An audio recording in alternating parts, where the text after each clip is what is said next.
everyone, welcome to our second week of our self-learning modules, and this is again another supplemental video. So I hope that everyone is doing fine. How are you holding up?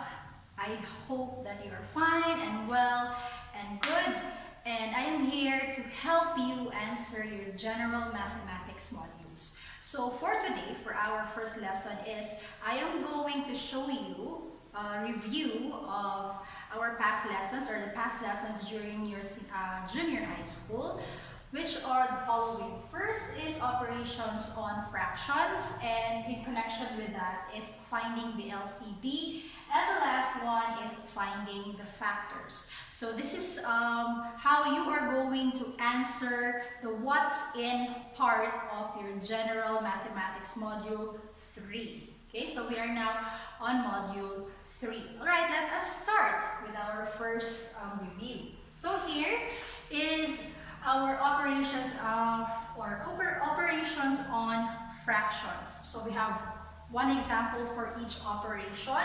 So you can see we have addition right here. So let us start with addition.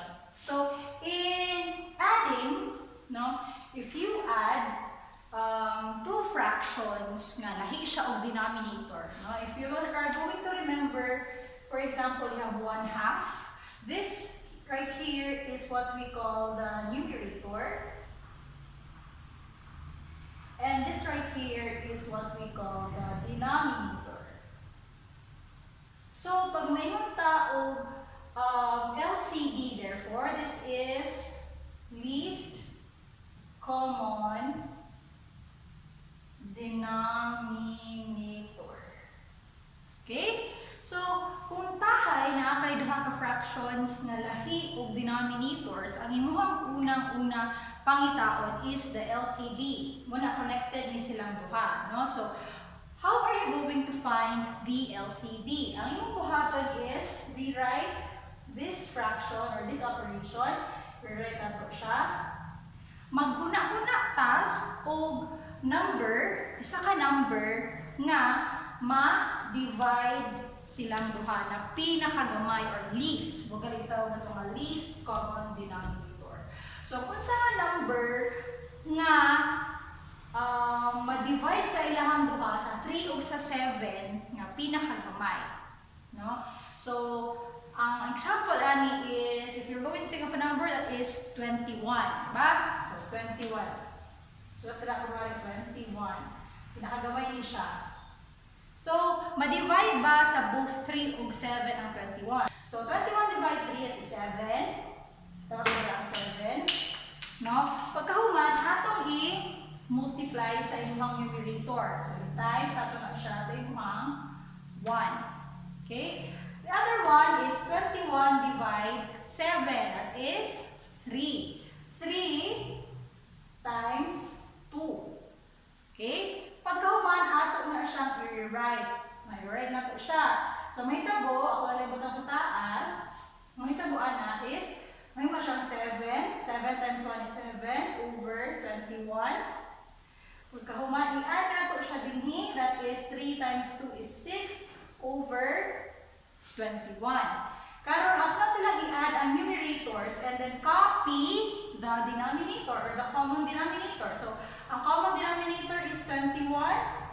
And then i-add nato ang numerator. 7 plus 6 is 13. So, that is your final answer. That's how you add two fractions that have different denominators.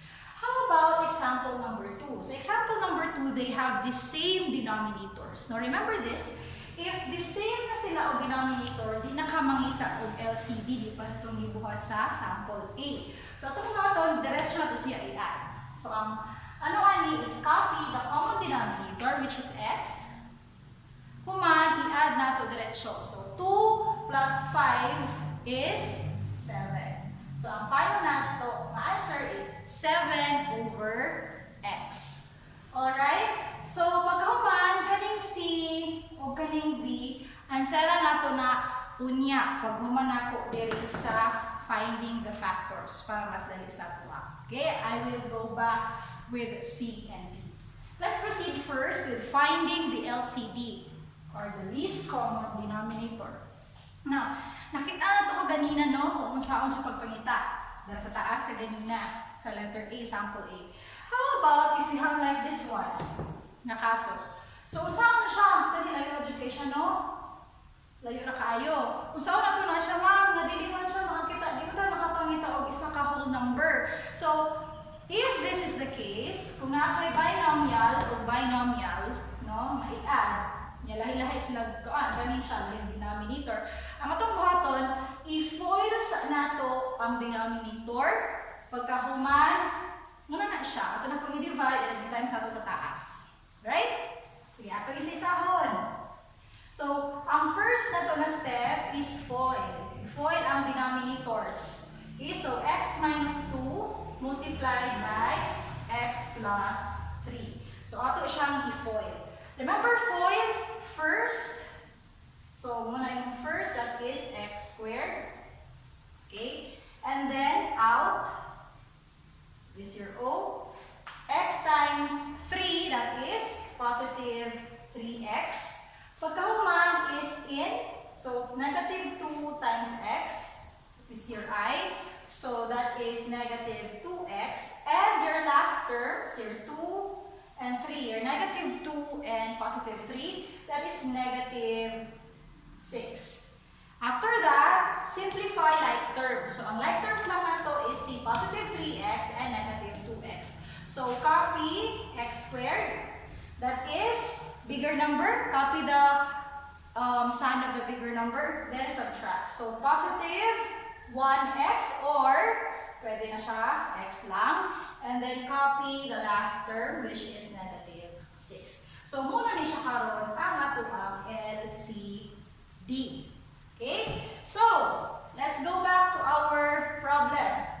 So natay 3 over x minus 2 plus 1 over x plus 3. So, naanata karoy, LCD nga, kani.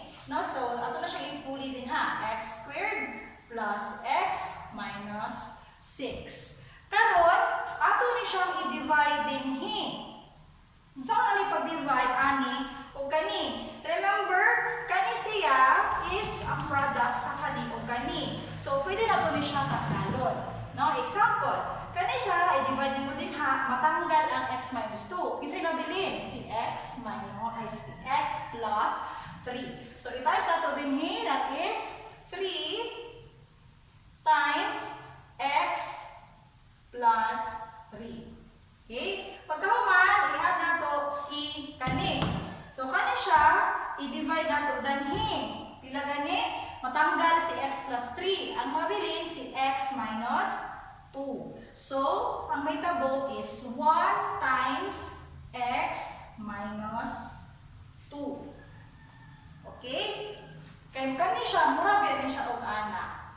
X minus 2, x plus 3. So, pag imo siya i-divide din ha, kani, matanggal ni siya, ang mabilin kani. Muna i-times nato sa 3. Kani po siya, pag imo po ning i-divide kani, i-divide na po din mo din hi, di ba matanggal siya, ang mabilin kay kani. So, i-times nato sa imong numerator. Okay? Let us simplify further. So, this is now distribution. I-distribute na to.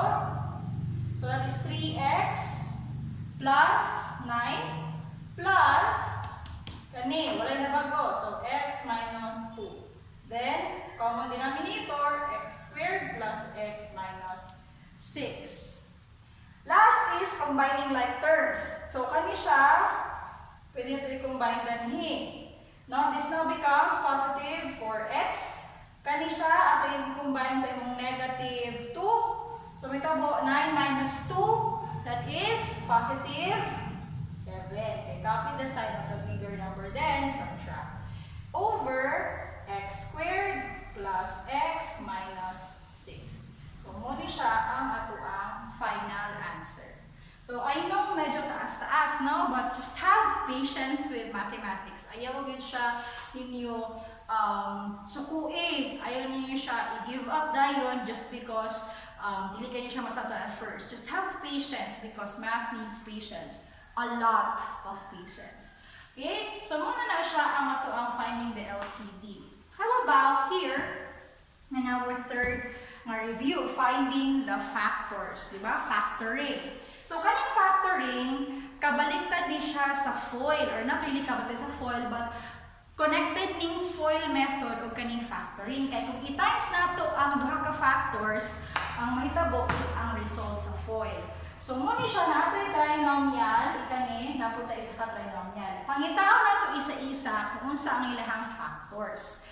Okay, so, kaning trinomial, pag gusto ka mangitaon nimo ang iyang factor, imo siyang himuon, split nimo into 2. So, maghimo ka og isa ka binomial, o isa pod ka another binomial. Okay? So, ang imong buhaton is ingani lang, no? Maghunahuna ka og 2 terms, no? So, naa diri nga term ug naa diri nga term, diri pod og diri. So, ang first term diri no? Ang first term diri dapat pag imuha ni siyang i-multiply, ang mahitabo is ang first term sa imuhang trinomial. So, ang atong trinomial is x squared ang iyang first term. Unsa nga letter or variable ang imuhang i-times silang duha mahimong x squared. Di ba? X times x is x squared. So, atong buhaton diri sa imong first term sa imong binomial or sa imong factor is mo na siya nga x. Okay? X na siya. Dire is another x. Para pag multiply natin siyang duha, mahimo siyang first term sa imong trinomial. Sunod is ang imong second term.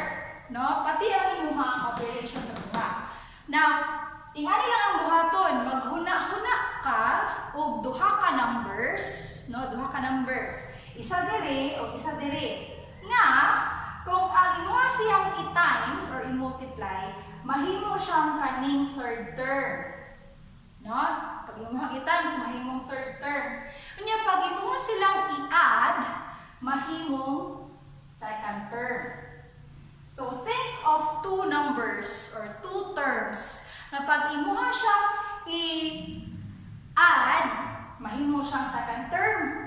Kanya, pag imuha siyang i-multiply, mahimo siyang third term. Saman, no, ato isisahon.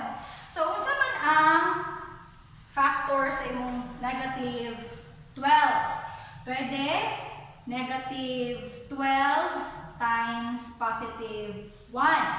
Pwede po positive 12 times negative 1. Pwede po siya negative 6 times positive 2. Pwede po positive 6 tapos negative 2. Napaisa pa factor. Pwede positive 4 tapos i-times na ito negative 3 or negative 4 i-times na ito positive 3. Sige, so ang imuhang negative 12 na siya 1, 2, 3, 4, 5, 6. Na siya 6 ka factors. Now, ang sunod na ito buhaton is tanawa na ito kung asaan ang unom na kung imuha silang i-plus, i-add na ito sila, mahimo siyang positive x. Or not really positive x, but positive 1. Diba naman ay 1 diha? So, ito na siya pangitaon. Unsa nga, duha ka numbers, pag imuhang i-add, mahimo siyang positive 1. So, dito sa negative 2 plus, kung ito i-plus ha, negative 2 plus 1. Mahimo na siya, negative 11. Wrong answer. Dito sa positive 12 minus 1.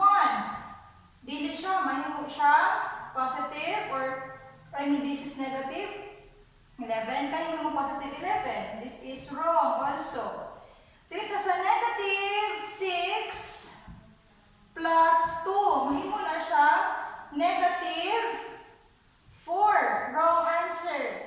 Diri, 6 minus 2. Mahimo na siyang positive 4. Dili gihapon. Namitatag positive 1. Next is negative 4 plus 3. Mahimo na siya negative 1. Wrong answer. Hapit na. Dirita. So, 4 minus 3. Saman. That is positive 1. This is the correct answer. answer. So, ang atong dapat na factors is kani. So, diri, ang isa, no, diri sa isa ka binomial, ang isa diri is positive 4, ang isa dira is negative 3. Nanaon siya, ha? So, again, akong balikon, maghuna-huna ka o buha ka numbers na kung imuhang i-multiply, mahimo third term sa imong trinomial. Kunya kung imuha siyang i-add, mahimo siyang dire numbers sa imuhang second na term. So, muna siya ang tama na factor sa imuhang example number 1. Let's go to example number 2. X squared minus 5x minus 6. So, maguna-una ta kung sa mga numbers ang ato ang i-add ay multiply mahimong negative 6. So, natay negative 6 times 1. No? Negative 6 times 1. Tistingin natin sila of add kung mahimong ba siyang negative 5. So, negative 6 plus 1. Ang may tabuan na is negative 5. Uy, tama. Therefore, kani siyang duha ang atuang factors. So, may tabuan na is, i-continue din so ba, naakay binomial, no? First term is x, this term is another x. So, naatay duha, no? So, ang kani isa is negative 6, ang isa is positive 1. So, muna siya ang factors sa kanina number. Hi, as promised, ako nang ilahi ang ato ang duha ka example sa ganina because ang iyang solution is taas kayo, dili maigos atong space ka ganina.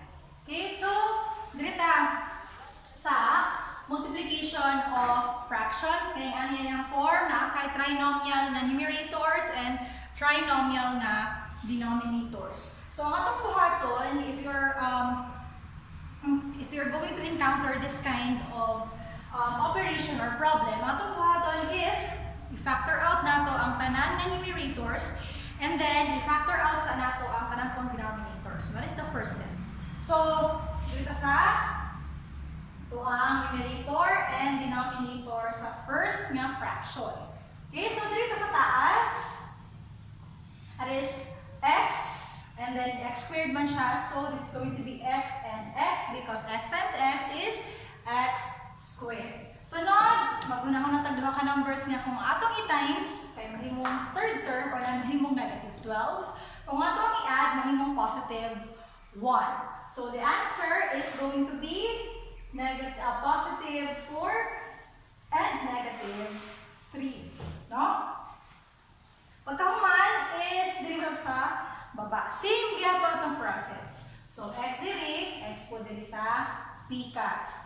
And then, negative 6, i-times nato ang mahimong negative 6, i-add nato ang mahimong negative 5. So, that is going to be negative 6 and then positive 1. Diba? Negative 6 times positive 1, that is negative 6. Negative 6 plus 1, that is negative 5. Then, copy the operation. Then, let's go to the factors of our second fraction. Okay, we have x squared plus 6x plus 5. That is going to be x. And then 5, that is positive 5 and positive 1. 5 times 1, that is positive 5. Positive 5 plus 1, that is positive 6. Sa baba ta, we have x here and another x here on the other side. And then we have, man ang factor sa 12 na mahimong positive 12, pag imuhang i-add, mahimong positive 7. So that is going to be positive 4 and positive 3. Diba? 4 times 3 is 12. 4, positive 4 plus positive 3, that is positive 7. So atong buhaton sunod is atong i-cancel out. That is the second nga step. I-cancel out nato ang mga terms na na-add sa imong first fraction, no? Nga nasa opposite sa imong second fraction. For example, kaning x plus 4 nimo nasa numerator sa imong first fraction. Ang kaning x plus 4 po sa pikas denominator sa imuhang second fraction. So, na siya sa opposite. Pwede nato siya ma-cancel out. Unsa pa ang nag-opposite? Kani. Diba? Kani siya, x plus 1, nasa numerator sa imuhang second fraction. Ang kaning x plus 1 sa pikas, nasa denominator. So, pwede nato na siya ma-cancel out. Once gani nga wala na pwede ma-cancel, ato na siyang i-simplify. So, that is x minus 3 ang nabilin, pataas, times x plus 5 ang nasa pikas na nabilin. Over, ang nabilin sa denominator, sa nabilin sa first fraction is x minus 6, and sa pikas is x plus 3. So, muna na siya ang imuhang answer sa kanin siya na problem. Pwede po nato na siya i-simplify pa. Ato ning i-foil din ato pong i-foil ang nasa ilalong. Pero, pwede na siya ma-anasad siya. Depende sa instruction. Okay? And then, let's proceed to our last example sa letter D. This is division. No? So, what if ingani ang iyong problem and then, kailangan mo siya i-divide ang mga fractions. So, atong buhaton is the same process. Atong i-factor out ang tanang numerators, atong pong i-factor ang tanang denominators. Okay? Ganito sa sugod sa first fraction. Ato siya i-factor out. Sige. So, same yaton, ang nasa kaganina nga process, may muna siyang x din ha, dali po kay x. Pagkahuman, negative 12, and then positive 1 din he. So, it is going to be positive 4 and negative 3. Diba? Kung imuhang i-times din duha, kanin, imuhang ni siyang i-plus, nasa tunga. Tapos, sa baba ta. So, x ni hapon, dito x. So, this is negative 14, niya, negative 5. Unsa ang pwede? Diba? Unsa factor sa negative sa 14? Pwede siya 7 times 2. Pwede ba? 7 times 2, atong i-add, mahimong kuan, negative 5. Pwede. Kasi buhato na to. Pwede siya negative 7, niya ang isa kay positive 2. Negative 7 times positive 2, that is going to be negative 14. Negative 7 plus 2, mahimo na siyang negative 5. Tapos, copy, ato na siyang i-divide with this fraction. Same thing, i-factor out. Okay? So, x na siya din ha, diripod kay x. 15. Pwede 5 times 3. No? Positive man siya, tapos kali kay negative. So, pwede x times x minus 5 o x minus 3. Negative 5 times negative 3, positive 15. Negative 5 plus negative 3, that is negative 8.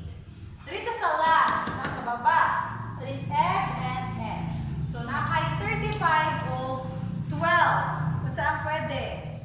Pwede siya positive, negative 7, and dito sa pikas kay negative 5. Negative 7 times negative 5, that is positive 35.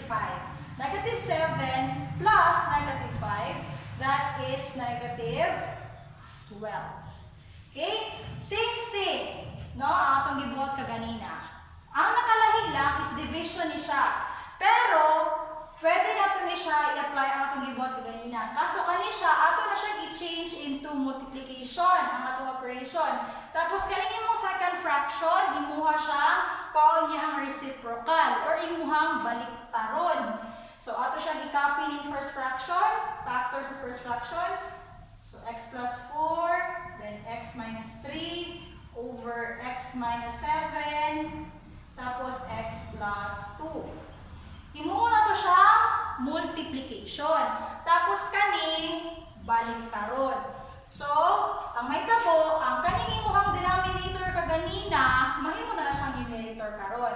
So, x minus 7, tapos x minus 5. Kaning imong numerator kaganina, imuha ni siyang humuong denominator. So, x minus 5, tapos x minus 3. Karon, atong buhaton, i-cancel out nato ang opposites. Pareha kaganina sa multiplication. Pareha kay x minus 3.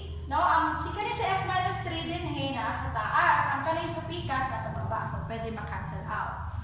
Unsa pa ang pwede? Pwede po si x minus 7 o si x minus 7 din sa pikas kaya naka-opposite man sila. Okay, pwede po na siya. Unsa pa? Pwede po si x minus 5 o kaning x minus 5 din no? Pwede na siya i-cancel out. Unsa na yung nabilin? Ang nabilin kay si x plus 4 over x plus 2. So, muna siya itong final answer sa kaninga problem. So, you already know how to do your what's in nga part sa module 3. Now, let us proceed with the main topic or main course, which is your operations on functions.